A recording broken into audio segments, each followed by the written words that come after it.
नमस्कार दोस्तों, मैं आपके अपने YouTube चैनल एजुकेशनल स्टडी पर आप लोगों का स्वागत करता हूं। आज हम लोग क्लास 12th की फिजिकल केमिस्ट्री का एक चैप्टर है जिसको हम लोग सॉल्यूशन कहते हैं, यानी चैप्टर नंबर 2। ठीक है, ये चैप्टर नंबर कौन सा है? 2nd चैप्टर है। ठीक, 12 की केमिस्ट्री का ये बिलियन जो चैप्टर है ये 2nd चैप्टर है। आज हम लोग इसी को पढ़ने का प्रयास करते हैं और उसके बाद ये फिजिकल केमिस्ट्री क्लास 11 से इजी भी है। 12 की जो केमिस्ट्री है फिजिकल वो क्लास 11 से इजी भी है और उसमें सबसे इजी सा जो चैप्टर है वो आपका बिलियन है। बिलियन के कुछ पार्ट ऐसे भी हैं जो आप क्लास 11 में पढ़ के आए हैं। अगर आप नहीं पढ़े हैं तो कोई बात नहीं, बेसिक लेक्चर में आज हम लोग यही देखेंगे कि बिलियन क्या होता है, बिलियन कितने प्रकार के होते हैं, ये तो हम अगले टर्म्स में पढ़ेंगे। लेकिन बिलियन से रिलेटेड जो सांद्रता के पद होते हैं आज हम लोग उसका डिस्कशन करेंगे। और ये बिलियन जो चैप्टर है ये आपको बोर्ड में कम से कम 4 अंक देकर के जाएगा। कितने अंक देकर के जाएगा? 4 अंक। तो उम्मीद करते हैं कि इसको आप जो है इस लेक्चर को पूरा का पूरा देखेंगे अगर आपको 4 अंक चाहिए तो।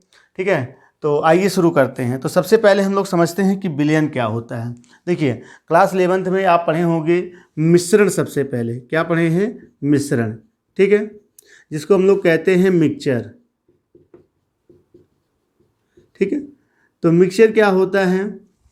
आपको पता है कि दो या दो से अधिक पदार्थों को यदि आपस में मिक्स किया जाए, है ना, मिलाया जाए, तो जो हमें प्राप्त होगा वही क्या कहलाएगा? मिश्रण।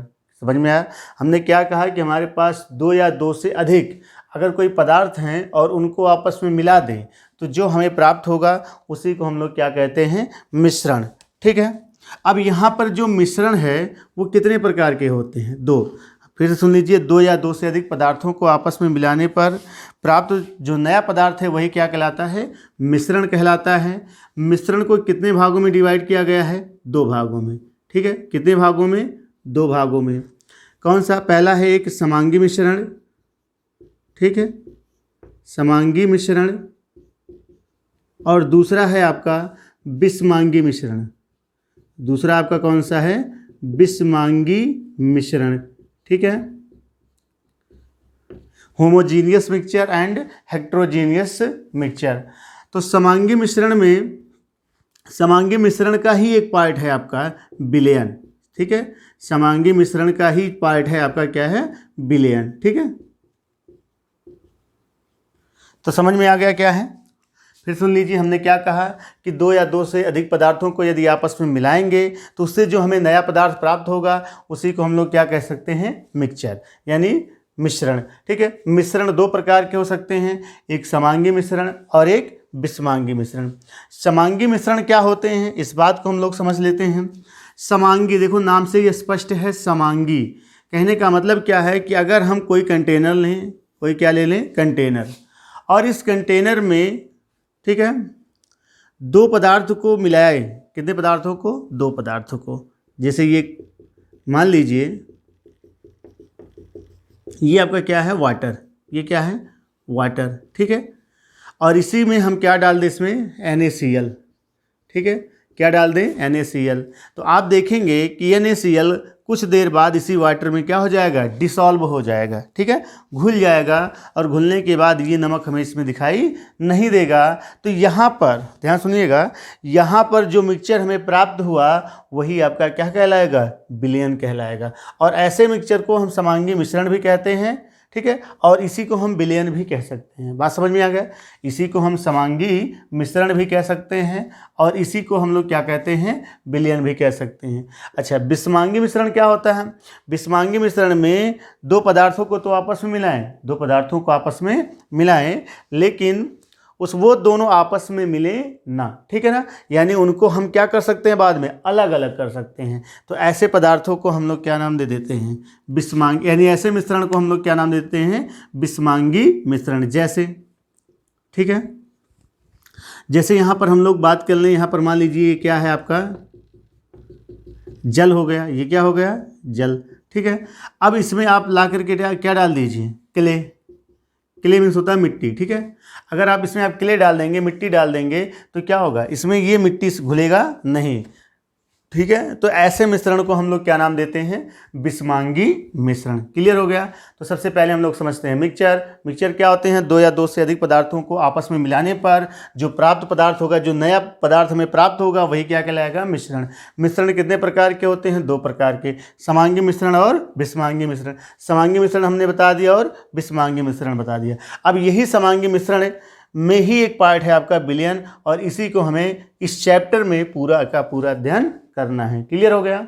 तो चलिए आइए अब शुरू करते हैं विलयन, जो हम लोगों का टॉपिक था, इस चैप्टर में भी है, ठीक है। चलिए मिटा दिया जाए, ठीक। अब यहाँ से आप नोट्स बनाना शुरू करेंगे।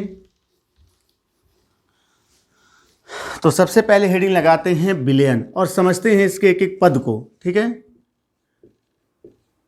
विलयन, इसको कहते हैं सॉल्यूशन, ठीक है। अब विलयन क्या होता है, इस बात को हम लोग देखें। देखिए, इसमें अगर डिफिनीशन की बात करें तो दो या दो से अधिक पदार्थों के समांगी मिश्रण को ही, देखिए आ गया ना मिश्रण, दो या दो से अधिक पदार्थों के समांगी मिश्रण को ही क्या कहते हैं, विलयन कहते हैं। तो विलयन की डिफिनीशन लिख सकते हैं, दो या दो से अधिक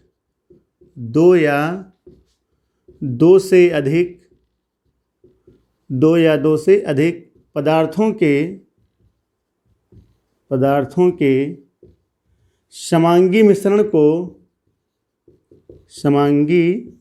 को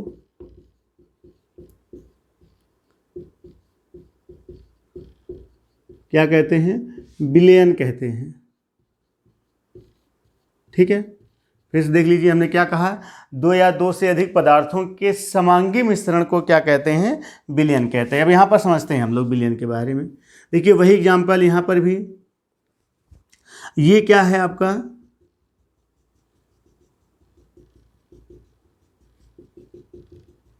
ठीक है, ये आपका बताया गया था वाटर था, क्या था, वाटर, और इसी में क्या डाल दे रहे हैं, नमक, ठीक है, यानी Cl डाल दे रहे हैं। ये आपका वाटर हो गया H2O, और इसमें हमने क्या डाल दिया, नमक डाल दिया। देखिए नमक डालने पर ये क्या हो जाएगा, इसमें घुल जाएगा। अगर इसकी क्वांटिटी ज़्यादा है तो ये नमक इसमें क्या हो जाएगा, घुल जाएगा। और घुलने के बाद क्या आपको नमक दिखाई देगा, नहीं दिखाई देगा। तो यहाँ पर जो विलयन हमें प्राप्त हो रहा है, इसी को हम हाँ ठीक है, ये जो हमें प्राप्त हो रहा है मिक्सचर, इसी को हम लोग क्या नाम दे देंगे, विलयन। ठीक है, समझ में आ गया। ये पानी है, ये आपका नमक है, नमक को इसमें आपने घोल दिया, तो ये जो हमें प्राप्त हुआ नया मिश्रण, यही क्या है, आपका विलयन है। तो विलयन में क्या बताया गया, दो या दो से अधिक पदार्थों के समांगी मिश्रण को क्या कहते हैं, विलयन कहते हैं। अब यहाँ पर कुछ पद को और समझते हैं हम। अब देखिए विलयन यहाँ पर समझने का एक पार्ट और ऐसा भी समझ सकते हैं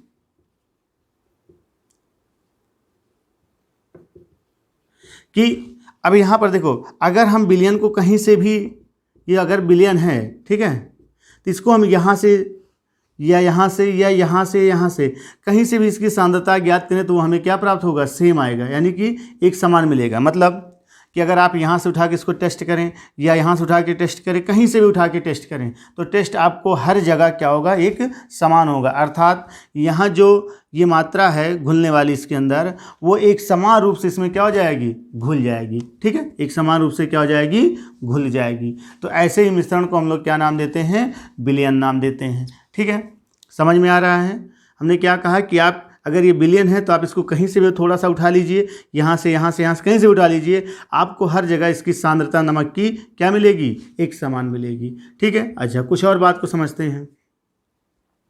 देखिए अगर ये विलयन है, ठीक है, देखिए यहाँ पर हमने क्या लिया, जल लिया, यहाँ पर क्या लिया, नमक लिया। तो यहाँ पर जो वाटर है, ठीक है, ये आपका एज ए सॉल्वेंट हो सकता है और सल्यूट भी हो सकता है।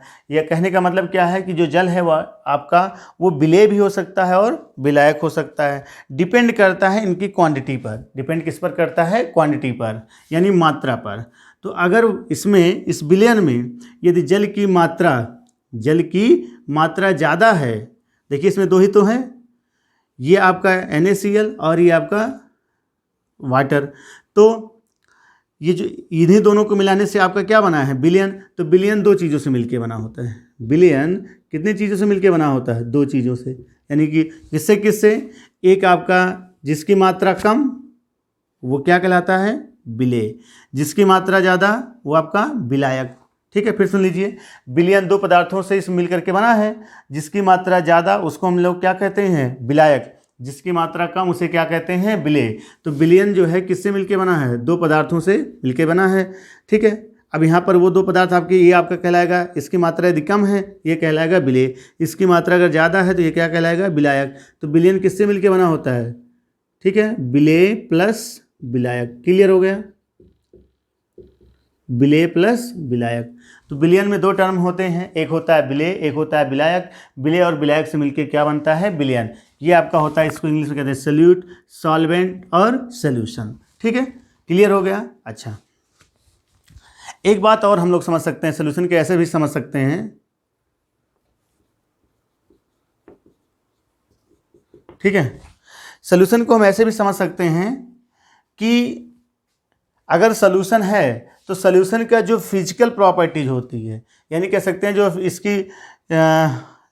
इसका फिजिकल स्टेट होता है, ऐसा कह सकते हैं, वो किस पर डिपेंड करता है, वो डिपेंड करता है किस पर, विलायक पर।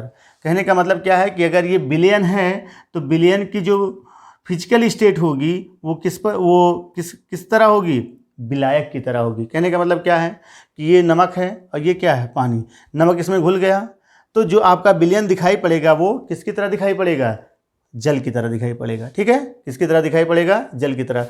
अगर इसमें, इस बिलियन में मान लीजिए कि नमक की मात्रा ज़्यादा होती है और पानी की मात्रा क्या होती है, कम, तो ये बिलियन आपको कैसे दिखाई पड़ता है, नमक की तरह दिखाई पड़ता है। समझ में आ रहा है, किसकी तरह दिखाई पड़ता है, नमक की तरह दिखाई पड़ता है। तो और दूसरी बात, सॉल्यूशन में से जो है इसको हम अनंत समय के लिए छोड़ दें, अगर सॉल्यूशन को अनंत समय के लिए छोड़ दें तो कभी भी जो विलेय है वो इसकी तली पर नहीं बैठेगा। ये ध्यान रखना कि अगर हम इस विलेय को, ठीक है, यानी सॉल्यूशन को अगर छोड़ दें इनफाइनाइट समय के लिए तो ये जो आपका विलेय है वो कभी भी इसकी तली पर नहीं बैठेगा। ठीक है, आप ऐसा समझ सकते हैं ना कि इस बिलियन क्या होते हैं, बिलियन में जो विलेय होता है वो कभी भी इसमें नीचे नहीं बैठेगा। लेकिन अगर यहीं पर आपका विषमांगी मिश्रण होता है तो जो विलेय है वो धीरे धीरे क्या होता है, इसकी तली पर बैठ जाता है। यही अंतर है। और अगली बात ये समझ सकते हैं कि बिलियन से जनरली हम लोग विलेय को, जो विलेय था उसको अलग नहीं कर पाते। ठीक है ना, बिलियन में जो विलेय है उसको हम जनरली अलग नहीं कर पाते। ठीक है, या ऐसा भी समझ सकते हैं बिलियन में और कि बिलियन कैसे, कि अगर हमारे पास बिलियन है तो उसमें जो विलेय के कण हैं उनको हम अपनी नग्न आँखों से नहीं देख सकते।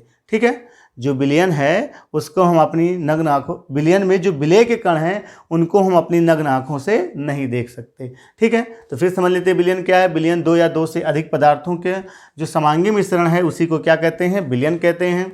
बिलियन दो पदार्थों से मिलकर बना होता है या दो पदों से मिलकर बना होता, हम कह सकते हैं, एक आपका विलेय और एक विलायक। जिसकी मात्रा कम होगी वो आपका होगा विलेय, जिसकी मात्रा ज़्यादा होगी वो आपका होगा विलायक। ठीक है, और जो बिलियन है पूरा वो किसकी तरह व्यवहार करेगी, विलायक की तरह। ठीक है, किसकी तरह व्यवहार करेगी, विलायक की तरह। और उसके बाद फिर हमने क्या कहा कि बिलियन को पहचानने का तरीका यह है कि आप इसको कहीं से भी उठा करके टेस्ट कर लीजिए तो इसकी जो सांद्रता है वो हर एक जगह क्या होगी, एक समान होगी। ठीक है, अगर आप यहाँ से टच करते हैं, वैसे नमक और पानी का ये घोल है, अगर आप यहाँ से टच करते हैं, यहाँ से कहीं से भी इसको आप ले करके टेस्ट करते हैं तो कैसा लगेगा आपको हर जगह एक समान लगेगा। ठीक है, और अगली बात, बिलियन में हमने क्या बताया कि बिलियन को अगर हम अनंत काल के लिए छोड़ दें तो कभी भी जो विलेय के कण हैं वो कभी भी इसकी तली पर, यानी कि जो कंटेनर है इसकी तली पर कभी नहीं बैठेगा। अगली बात हमने ये बताया कि जो बिलियन है, ठीक है, बिलियन में जो विलेय के कण हैं उनको हम अपनी नग्न आँखों से नहीं देख सकते। ठीक है, अगर इसमें घुल गया तो हम इसको अपनी नग्न आँखों से नहीं देख सकते। उसके बाद फिर हमने बताया बिलियन, ठीक है, और उसके बाद हम लोगों ने ये देखा कि बिलियन को जो है जनरली हम वैसे ही, ठीक है, जैसे बिलियन है हमारे पास तो इसमें हम विलेय के कण को जनरली अलग नहीं कर सकते। ठीक है, अलग तो कर लेंगे फिल्टर पेपर की वगैरह सहायता से, लेकिन जनरली हम ऐसा नहीं कर सकते। ठीक है, तो ये था पूरा बिलियन की कहानी। क्लियर हो गया? चलिए मिटा दिया जाए, नोट कर लीजिए। अब देखिए आगे हम लोग समझते हैं। देखिए बिलियन को प्रदर्शित करने वाले कुछ पद भी होते हैं, ठीक है ना।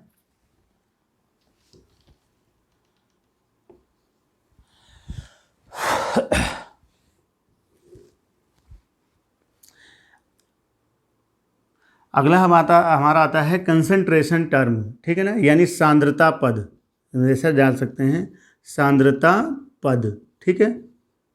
कंसंट्रेशन टर्म, देखो सांद्रता पद में, ठीक है, आप लोग पढ़े थे, नहीं पढ़े हैं तो जान लीजिए सांद्रता होती क्या है। पहले इस बात को हम लोग समझ लेते हैं। देखिए ये मान लीजिए कि हमारे पास क्या है, 2 कंटेनर हैं। कितने कंटेनर हैं? 2 कंटेनर, ठीक है। यहाँ पर ये वाटर है, ठीक है, यहाँ पर भी इसमें क्या है, वाटर है। बात समझ में आ रहा है? चलो अब यहाँ पर हम मान ले रहे हैं कि जो वाटर यानी जो जल है उसकी मात्रा कितना है, 10 ग्राम। कितना है? 10 ग्राम, ठीक है। यहाँ पर भी जल की मात्रा कितना है, 10 ग्राम। और यहाँ पर जो हमारे पास यानी Cl है, नमक यानी विलेय, मान सकते हैं इसको हम कह सकते हैं 2 ग्राम है। कितना है? 2 ग्राम। यहाँ पर जो मिलाया गया यानी Cl वो कितना है, 3 ग्राम, ठीक है। कितना है? 3 ग्राम। तो यहाँ पर आपने ये देखा, अगर मैं आपसे पूछूं कि कौन सा विलयन ज़्यादा गाढ़ा होगा, तो आप ऐसे देख के दोनों में विलायक बराबर है, ठीक है, तो इसमें विलेय की मात्रा ज़्यादा, इसमें विलेय की मात्रा कम है। तो यहाँ पर विलेय की मात्रा ज़्यादा है तो ये ज़्यादा गाढ़ा होगा, ये इसकी तुलना में ये क्या होगा, कम गाढ़ा होगा। क्लियर हुआ भाई? इसमें विलेय की मात्रा ज़्यादा है तो ज़्यादा गाढ़ा होगा, ये क्या होगा, कम होगा ना। तो यहाँ पर किसी भी सॉल्यूशन में ध्यान सुनिएगा, किसी भी विलयन में विलेय की मात्रा कितनी घुली हुई है उसको जो हम कैलकुलेट करेंगे, ठीक है, उसको हम कैसे कैलकुलेट करेंगे, सांद्रता पद से। बात समझ में आ गया? फिर सुन लीजिए हम क्या कहना चाहते हैं कि यहाँ पर 2 हमारे पास कंटेनर थे, बीकर थे, इसमें आपका विलेय कितना था, विलायक कितना था, 10 ग्राम। यहाँ भी विलायक कितना है, 10 ग्राम, यानी दोनों जगह जल कितना है, 10-10 ग्राम। यहाँ पर विलेय कितना है, 3 ग्राम। यहाँ पर विलेय कितना है, 2 ग्राम, ठीक है। यहाँ पर 3 ग्राम। अगर हम आपसे पूछें कि इसमें किस विलयन में किस सांद्रता अधिक होगी, तो आप बताएंगे कि सर यहाँ पर जो है 3 ग्राम मिलाया गया, यहाँ पर 2 ग्राम, तो इसमें यहाँ सांद्रता ज़्यादा है। तो अब हमारा अगला जो टर्म्स आता है, ठीक है, कि किसी विलयन में विलेय की सांद्रता कैसे ज्ञात की जाती है। अब आगे हम लोग वही पढ़ने चल रहे हैं। बात समझ में आया? किसी विलयन में विलेय तो घुला हुआ, लेकिन कितना घुला हुआ है इसको हम कैसे कैलकुलेट करेंगे, इसके लिए बहुत सारे फार्मूले हैं। ज़्यादा डरने की ज़रूरत नहीं है, फिर भी बहुत ईजी फार्मूले हैं, उनको हम लोग पढ़ लेते हैं, ठीक है। चलिए सबसे पहले यहाँ पर हम लोग सांद्रता पद को 2 भाग में डिवाइड कर देते हैं। ध्यान से देखिएगा सांद्रता पद को। तो यहाँ पर जो सांद्रता पद है ना, इसको हम 2 भाग में डिवाइड कर देते हैं। एक आयतन के अनुसार, एक आयतन और एक द्रव्यमान के अनुसार, ठीक है ना। एक आयतन के अनुसार और एक द्रव्यमान के अनुसार। तो देखिए आयतन के अनुसार आप पढ़े होंगे V/V पर, ठीक है ना, ठीक है, V/V%, पहला। दूसरा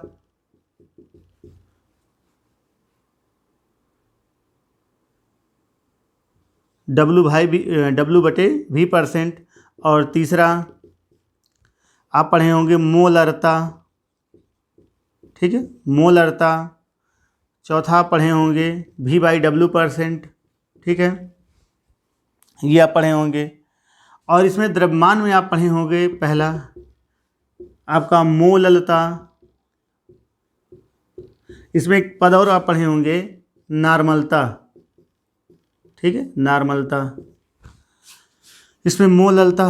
दूसरा ppm में सांद्रता, तीसरा, ठीक है, तीसरा हम लोग पढ़े थे, इसमें मोललता हो गया, ppm हो गया, फिर आपका आ गया मोल प्रभाज। क्या हो गया? मोल प्रभाज, ठीक है। देखिए अब इसका मतलब क्या है, बात समझिएगा मेरी। सांद्रता पद इतने हैं, ठीक है ना। इसमें ज़्यादा इंपॉर्टेंट कौन कौन सा है? मोललता, मोल प्रभाज और मोलरता। अगर हम क्लास 12 की बात करें तो इन्हीं तीनों से हमारा काम चल जाने वाला है। किससे किससे? मोललता से, मोल प्रभाज से और मोलरता से। ये पूरा चैप्टर इसी में ख़त्म हो जाएगा। लेकिन कहीं ना कहीं कभी कभी V/V, W/D, W/V, V/W, ठीक है, नॉर्मलता, इन सबसे कभी सवाल आ जाते हैं 1 नंबर के। तो देखिए यहाँ पर सांद्रता पद को आप डायरेक्ट सांद्रता पद में पढ़े होंगे V/V, V/W, ऐसा डायरेक्ट पढ़ लिए होंगे कि एक तरफ से उसको पढ़ाते गए और लिखाते चले गए, ठीक है। लेकिन यहाँ पर हमारा इसको अलग बांटने का मतलब क्या था, पहले इस बात को समझा जाए। हमने यहाँ कहा आयतन पर और यहाँ पर किस पर कहा? द्रव्यमान पर। आयतन और द्रव्यमान का क्या मतलब है? यहाँ पर जहाँ पर भी आयतन होगा, ठीक है, आपको पता है, देखिए कि मान लीजिए ये कोई कंटेनर है, ठीक है, और यहाँ पर मान लीजिए कोई चीज़ भरा हुआ है, ठीक है, 2 लीटर, 4 लीटर या कुछ भी है, 2 लीटर। अगर आप इसको गर्म करते हैं, क्या करते हैं? हीट करते हैं, ठीक है ना। क्या करते हैं? हीट करते हैं। अगर आप इसको गर्म करते हैं तो क्या होगा? गर्म करने पर इसका आयतन बढ़ेगा। बात समझ में आया? आयतन बढ़ेगा। और अगर आप इसको ठंडा करेंगे तो आयतन क्या होगा? घटेगा। क्लियर हो रहा है? अगर हम इसको गर्म करेंगे तो इसका आयतन बढ़ जाएगा, इसको ठंडा करेंगे तो आयतन कम हो जाएगा। लेकिन द्रव्यमान, अगर यहाँ पर ये 2 kg का कोई चीज़ है, ठीक है, ये द्रव्यमान है, ये कितना है? 2 किलोग्राम। तो आप इसको चाहे गर्म करिए और चाहे ठंडा करिए, इस पर कोई प्रभाव ताप का नहीं पड़ता। तो कहने का मतलब क्या था? कभी 1 नंबर में एक सवाल आया था कि ताप पर किसका प्रभाव पड़ता है, ठीक है, V/V, W/V। मतलब आप ये याद कर लीजिए कि जहाँ पर आयतन होगा वहाँ पर ताप का प्रभाव पड़ेगा, जहाँ पर आयतन नहीं होगा, ठीक है, वहाँ पर ताप का प्रभाव नहीं पड़ेगा। तो आयतन जहाँ भी आ जाए आप समझ लीजिए कि यहाँ पर टेम्परेचर का इफेक्ट पड़ेगा, ठीक है। यानी टेम्परेचर को बढ़ाओगे तो आयतन बढ़ेगा, टेम्परेचर को घटाओगे तो आयतन घटेगा। लेकिन द्रव्यमान में ऐसा कुछ भी नहीं है, ठीक है। इसको टेम्परेचर बढ़ाने या घटाने से कोई फ़र्क नहीं पड़ता। देखिए क्वेश्चन कैसा था, मैं आपको क्वेश्चन बता दे रहा हूँ कि क्वेश्चन पूछा कैसे गया था। 1 नंबर में क्वेश्चन ऐसा था, बोर्ड में आया हुआ कुछ 2000, ये हमें याद नहीं किस सन में आया था, लेकिन आया हुआ है क्लास 12th में, कि किस सांद्रता पद पर ताप का प्रभाव नहीं पड़ता है, ठीक है, नहीं पड़ता है। कुछ आंसर ऑप्शन नंबर ए था, ठीक है, मोलरता। ऑप्शन नंबर बी था नॉर्मलता, ठीक। और ऑप्शन नंबर आपका जो 3 था, एक मिनट चेक कर ले रहे हैं क्वेश्चन कहाँ था।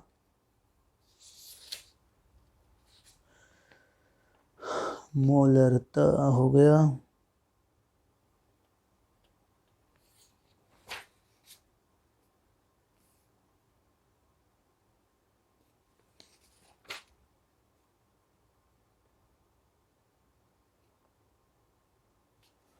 चलिए कोई बात नहीं। नॉर्मलता, सी ऑप्शन था आपके पास V/V%, डी ऑप्शन आपके पास था मोललता, ठीक है। तो आप देख के ही पहचान गए होंगे, क्योंकि हमने यहाँ पर लिखा था कि जहाँ पर भी आपको आयतन दिख जाए समझ लीजिए वहाँ पर ताप का प्रभाव पड़ेगा, जहाँ पर आपको आयतन ना दिखे समझ लीजिए वहाँ पर ताप का प्रभाव नहीं पड़ेगा। तो आप सब टर्म्स देख रहे हैं, ठीक है। किस सांद्रता पद पर ताप का प्रभाव नहीं पड़ता? मोलरता में आयतन आता है, नॉर्मलता में आता है, V/V तो वैसे भी आपको दिख रहा है। तो मोललता में जो है, ठीक है, इसमें जो है आयतन नहीं आता, इसलिए इस पर ताप का प्रभाव नहीं पड़ता है। क्लियर हो गया? तो चलिए नोट कर लीजिए इसको, ये क्वेश्चन आया हुआ था, ठीक है। चलिए आगे चलते हैं।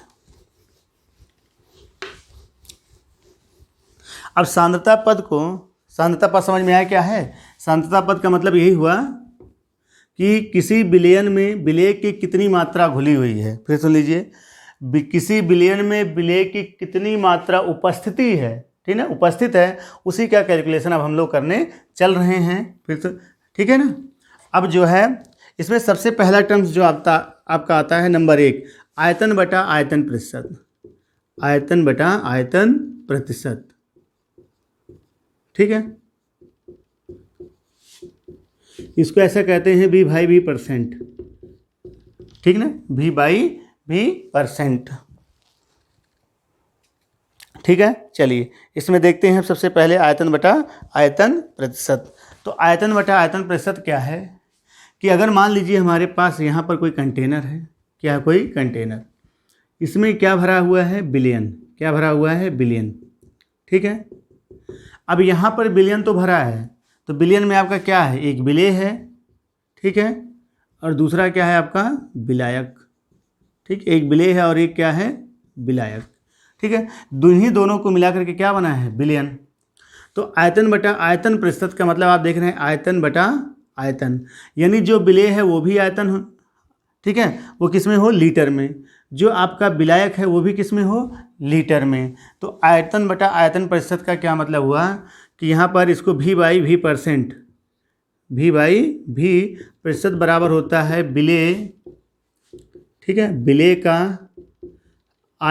ठीक ना, यह विलेय का आयतन बटे, ठीक है, ये टोटल, यानी कि क्या हो जाएगा, विलेय प्लस विलायक इक्वल टू बिलियन, बिलियन का आयतन गुणे 100, ठीक है।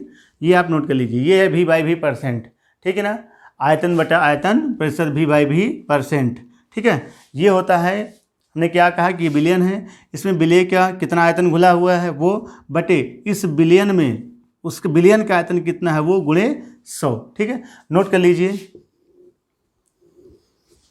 चलिए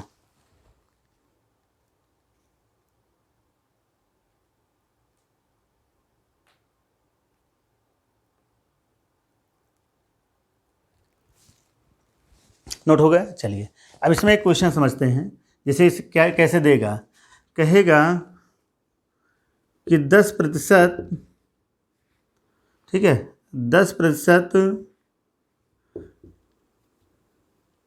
V/V H2SO4 का विलयन, ठीक है। इसको आप समझिए, हमने क्या कहा कि 10% V/V H2SO4 का विलयन। इसका मतलब क्या हुआ, इसका मतलब ये हुआ कि यहाँ पर अगर ये जो विलयन है हमारे पास, ठीक है, ध्यान समझिए,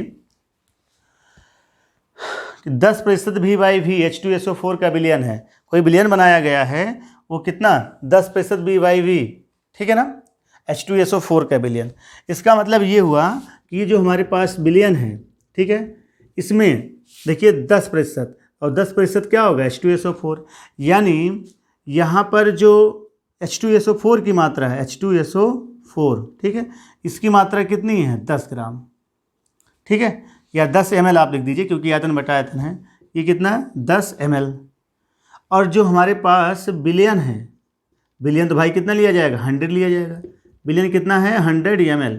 लेकिन जो आपका विलायक है वो कितना होगा, विलायक होगा 90 ml। क्लियर हो गया, कहने का अगर ये ऐसा दीजिए आपको कि 10% V/V H2SO4 का विलयन है, तो इसका क्या अर्थ हुआ, इसका अर्थ ये हुआ कि 10% का मतलब ये हुआ कि इस विलयन में 10%, ठीक है, 100 में 10 कितना है, H2SO4, यानी H2SO4 10 ml है, तो टोटल विलयन 100 था, तो 90 ml क्या बचेगा, विलायक बचेगा, ठीक है, समझ में आ गया। आयतन बटा आयतन प्रतिशत, तो आयतन बटा आयतन प्रतिशत क्या होता है, ये होता है, आप नोट कर लीजिए, ठीक है। चलिए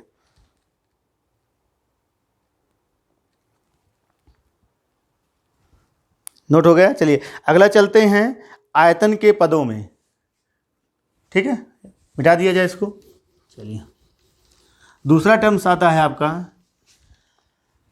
पहला पद हो गया, दूसरा को हम लोग कहते हैं द्रव्यमान आयतन प्रतिशत, द्रव्यमान आयतन प्रतिशत, ठीक है।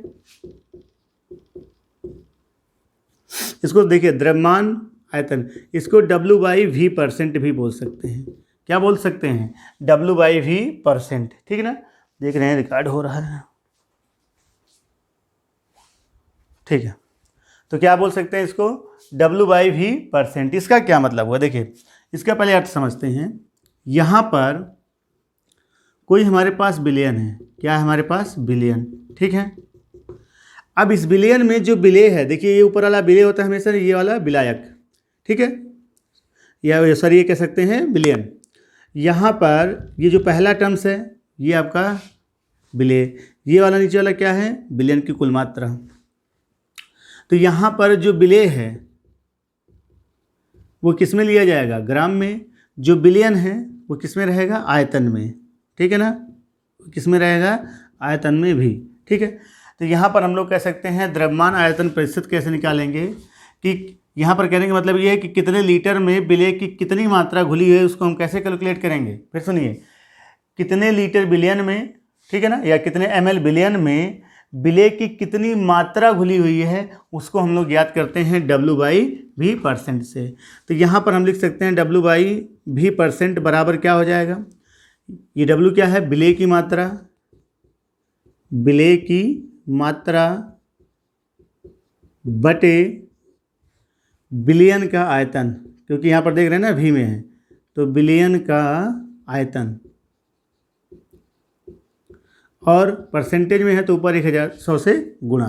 तो नोट कर लीजिए, W/V बराबर क्या होता है, बिले की मात्रा बटे बिलियन का आयतन गुणे 100। नोट कर लीजिए।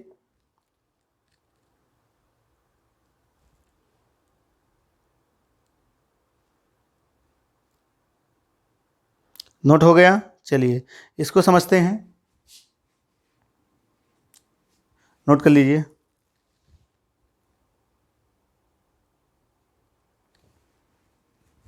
ठीक है, चलिए सॉरी, चलो शायद समझ लेते हैं W/V%। इसका क्या मतलब, देखिए जैसे यहाँ पर ये कह दे 5%, क्या कह दे 5%, ठीक है, W/V%, मान लो NaCl का बिलियन, ठीक है। यहाँ पर ये कह रहा है कि 5% W/V NaCl का बिलियन। इसका मतलब क्या हुआ कि हमारे पास एक बिलियन है, वो बिलियन किसका बना हुआ है, NaCl का, यानी NaCl इसमें क्या किया गया, विलायक में मिलाया गया है, ठीक है ना। 5% W/V NaCl का बिलियन है, तो इसमें मतलब जल है और जिसमें क्या मिलाया गया, NaCl नमक मिलाया गया, उसका ये क्या हो गया, बिलियन। तो कितना परसेंट कह रहा है, 5% W/V, भाई 5% W/V NaCl का बिलियन। इसका अर्थ ये हुआ कि इस बिलियन में जो NaCl की मात्रा है वो कितना है, 5 ग्राम। कितना है, 5 ग्राम। समझ में आ गया। यहाँ पर NaCl की जो मात्रा है वो कितना है, 5 ग्राम। अब यहाँ पर जो बिलियन है वो तो कितना होगा, 100 ml। जो बिलियन है वो कितना होगा, 100 ml। क्लियर हो रहा है, चलिए समझ में आ गया। कहने का मतलब ये है कि 100 ml बिलियन में 5 ग्राम क्या है, NaCl है। नोट कर लीजिए, W/V% बराबर होता है बिले की मात्रा बटे बिलियन का आयतन गुणे 100। नोट कर लीजिए, चलिए मिटा दिया जाए, आगे चलें। अगला आता है W/W%, ठीक है ना, यानी द्रव्यमान बटा द्रव्यमान प्रतिशत, ऐसा भी लिख सकते हैं, द्रव्यमान बटे द्रव्यमान प्रतिशत, ठीक है, ऐसा लिख सकते हैं W/W%, ठीक है। तो देखिए इसका मतलब क्या है, देखिए फिर वही बात, यहाँ पर आपका एक कंटेनर है, ये आपका कोई सॉल्यूशन है, ये क्या है, सॉल्यूशन। जो यहाँ पर बिले की मात्रा है, जो बिले है उसको किस में लेना है, ग्राम में, ठीक है। जो विलायक है यानी जो बिलियन है उसको भी हमें किस में लेना है, ग्राम में, ठीक है ना, उसको भी हमें किस में लेना है, ग्राम में। तो बस हो गया। तो W/W का मतलब क्या होता है, W/W%, ठीक है। W/W प्रतिशत बराबर होता है बिले की मात्रा या द्रव्यमान, बिले का लिख दो, फिर बिले का द्रव्यमान बटे बिलियन का द्रव्यमान गुणे 100 बटे 100। समझ में आ रहा है। तो चलिए एक एग्जाम्पल ऐसे है, चलो 10%, एग्जाम्पल ऐसे समझ लीजिए 10%, हाँ 10% W/W, ठीक है, ले लिया जाए, चलो CaCO3 का सोल्यूशन का बिलियन, ठीक है ना। सवाल में ये है कि हमें क्या किया गया, एक बिलियन बनाया गया है। कैसे बनाया गया है? W/W से, ठीक है, W/W% बनाया गया है। इसका मतलब क्या हुआ कि जो बिलियन है उसमें जो विलेय की मात्रा है वो ग्राम में है, जो बिलियन की मात्रा है वो भी किस में है बताइए, ग्राम में, ठीक है। यानी दोनों द्रव्यमान में लिया गया है। तो W/W% CaCO3, ठीक है, 10% W/W CaCO3 का बिलियन जो बना है, इसका अर्थ यही हुआ कि इसमें 10 ग्राम किसकी मात्रा है, CaCO3 की, और 100 ग्राम किसकी है, बिलियन की, और 90 ग्राम, देखो टोटल 100 में से 10 निकल गया तो कितना बचा, 90 ग्राम। 90 ग्राम कौन सा होगा, विलायक। 90 ग्राम क्या होगा, विलायक। क्लियर हो गया? तो इसको नोट कर लीजिए। बहुत इजी सा क्वेश्चन है ना। W/W यानी जो बिलियन है उसमें जो विलेय है वो किस में लिया जाएगा, द्रव्यमान में, ठीक है। जो बिलियन है वो भी द्रव्यमान में, बस हो गया, द्रव्यमान बटा द्रव्यमान गुणे 100 हो गया, ठीक है। नोट कर लीजिए, मिटा दिया जाए। चलो अगला जो टर्म आता है हम लोगों का, ठीक, अगला टर्म आता है हम लोगों का आयतन बटा आयतन हो गया, द्रव्यमान बटा आयतन हो गया, ठीक है। ये सब टर्म्स हो गए। एक क्वेश्चन सॉल्व कर लेते हैं, या पहले से पढ़ लेते हैं। बिलियन की शक्ति, ठीक है ना, बिलियन की शक्ति,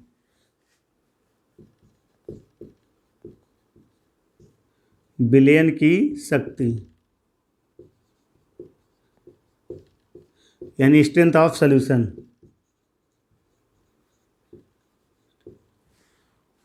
स्ट्रेंथ ऑफ सॉल्यूशन, ठीक है। बिलियन की शक्ति, बिलियन की शक्ति क्या है, आप देखिए शक्ति का मतलब क्या होता है, आप किसी भी चीज़ में को जितनी ज़्यादा आप एनर्जी देंगे, अगर फिजिक्स से रिलेट करें तो किसी भी व्यक्ति के पास जितना ज़्यादा एनर्जी होगा वो उतना ज़्यादा शक्तिमान हो, ठीक है ना, शक्तिमान होगा।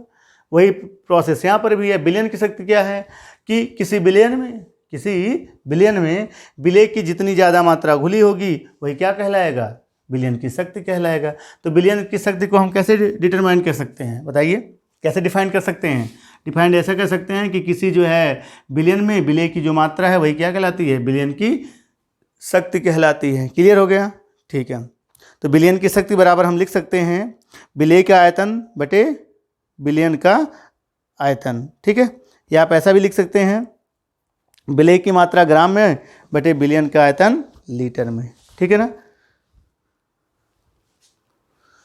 बिलियन की शक्ति कह सकते हैं, या इसी को कहते हैं सांद्रता, इसी को हम कह सकते हैं, ठीक है ना, सांद्रता इसी को कह सकते हैं।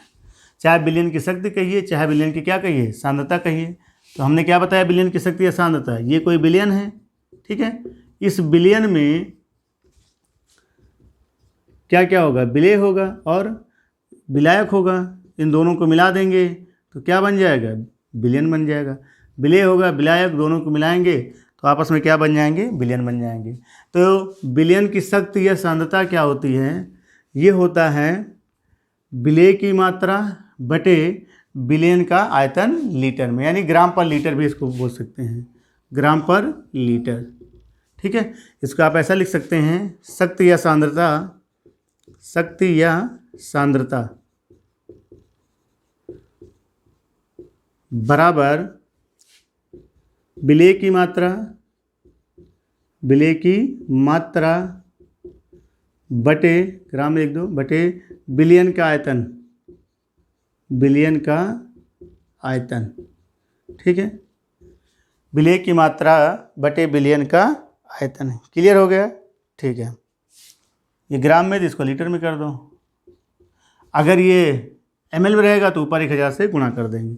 ये टर्म्स बहुत इंपॉर्टेंट है, इसको नोट कर लीजिए। बिलियन की शक्ति या सांद्रता होती क्या है कि किसी बिलियन में विलेय की कितनी मात्रा घुली हुई है वही है, ठीक है। तो कहने का मतलब क्या है, बिलियन की शक्ति या सांद्रता, या शक्ति या सांद्रता बराबर क्या होता है, विलेय की मात्रा, यानी इस बिलियन में विलेय की कितनी मात्रा घुली है वो, और बटे क्या हो जाएगा, बिलियन का आयतन लीटर में। ठीक है ना। अगर ये ml में है तो ऊपर 1000 से हम लोग क्या कर देंगे, गुणा कर देंगे। तो ठीक है, इसको नोट कर लीजिए। चलिए अगला टर्म्स हम लोग चलते हैं। तो चलिए एक काम करते हैं, जितना हम लोग ये फार्मूला पढ़े हैं इससे रिलेटेड कुछ पहले सब पर एक एक न्यूमेरिकल सॉल्व कर लेते हैं। ओके, तो चलिए दोस्तों इस लेक्चर को यहीं पर समाप्त करते हैं। आगे जो है सेकेंड लेक्चर में हम लोग जो भी टर्म्स पढ़े हैं उस पर रिलेटेड न्यूमेरिकल सॉल्व करेंगे। ठीक है, धन्यवाद।